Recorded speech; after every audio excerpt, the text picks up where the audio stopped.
Hey everybody!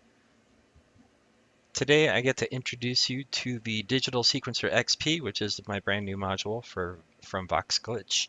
It's very similar to the original digital sequencer, except that it's polyphonic and has 16 sequences instead of just 6 sequences. And there's a couple of trade-offs. So let's take a peek at it. First of all, if I want to step it, I can do so by just giving it a signal, a step signal.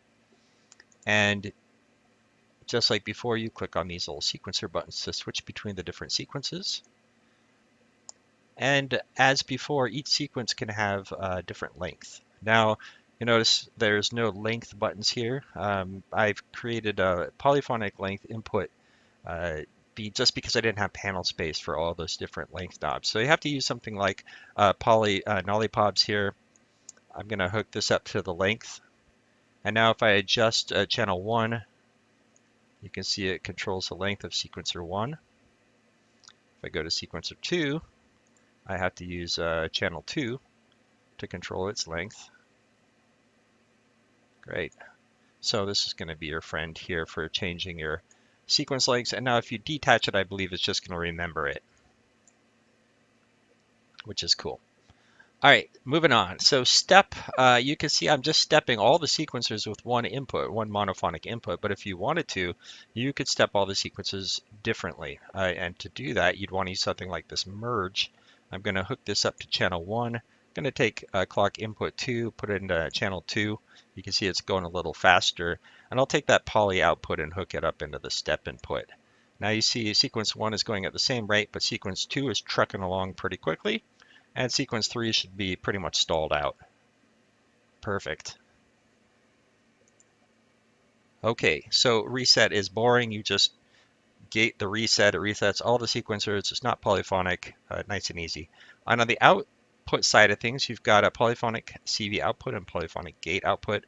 Let's see if I've got, oh, it looks like I got rid of it, but I had a debug module sitting around here someplace so you could see all the different channels.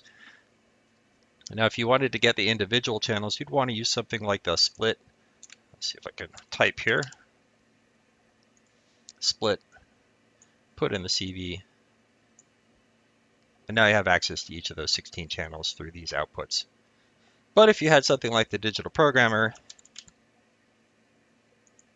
and you wanted to use different sequencers to modulate all the different slider settings, you could use the poly add. So good fun there. Let's get rid of that. Just like with the old digital sequencer, you've got output ranges, snap control for the inputs,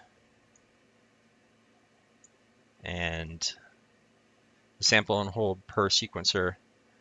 And then down at the bottom, see if I can scroll here to show you. I can't scroll far enough. Nope, not going to let me do it. You've got a quick key reference and some other fun, but nothing too serious in the right-click menu. Finally, you still got all the shortcut keys you used to have. So if I wanted to shift the sequence around, I'd hold the shift key, and you can shift it around here. And one other cool new feature that was a request from one of the people from the forums. I'm going to have to adjust this length here. Let's pop this back in and crank this up. There we go. If you hit you have to hover very carefully over these gates, and then if you hit the letter B on your keyboard, which stands for beat, you can lay out some beats in real time. So B, B, B, B. It's just a little shortcut to throw down some gate signals. I think that about covers it. I hope you guys enjoy the new module, and hopefully I'll be bringing us some more soon.